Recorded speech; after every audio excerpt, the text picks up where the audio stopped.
4 Monks ने 2 सप्ताह तक बिना कुछ बोले चुपचाप ध्यान करने का निश्चय किया।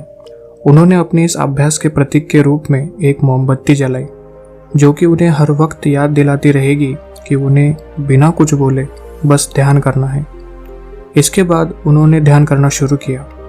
पहले दिन की रात होते होते मोमबत्ती टिमटिमाने लगी और फिर बुझ गई। पहले मॉन्क ने कहा, यह मोमबत्ती तो बुझ गई। दूसरे ने कहा, हमें बात नहीं करनी चाहिए, हमने कुछ भी ना बोलने की कसम खाई थी। तीसरे ने कहा, तुम दोनों को बोलने की क्या जरूरत थी। चौथे मॉन्क ने उनकी तरफ देखा और हंसते हुए बोला, हा हा हा, मैं अकेला हूँ जिसने बात नहीं की और ध्यान नहीं तोड़ा।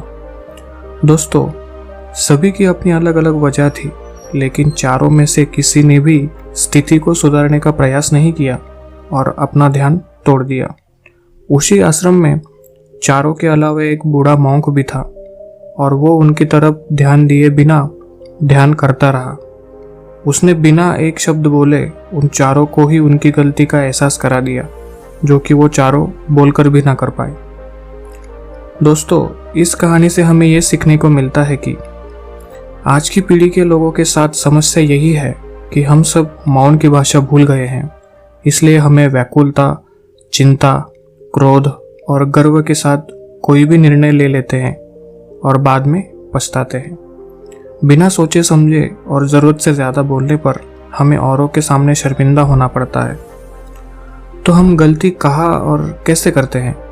देखिए, एक समझदार व्यक्ति कभी भी बिना मांगे किसी को सलाह नहीं देता, क्योंकि वो जानता है कि बिना मांगे सलाह का कोई मतलब नहीं होता, ना ही सामने वाला उस सलाह को मानता है।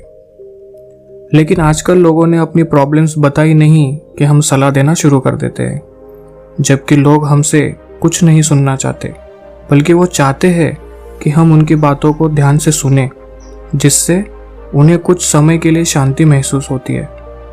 हर इंसान को पता होता है कि सही क्या है और गलत क्या है। इसीलिए जब अगली बार आपसे कोई अपनी प्रॉब्लम शेयर करे तो आप बस उसकी बातों को ध्यान से सुने। उसे सलाह देना तभी शुरू करें जब तक कि उसने मांगी ना हो, क्योंकि सामने वाला इंसान इतना ही चाहता है कि उसकी बातों को आप ध्यान से सुने और समझे। ये बात तो आप लोगों ने भी सुनी होगी, जो व्यक्ति जितना समझदार होता है उतना ही वो कम बोलता है।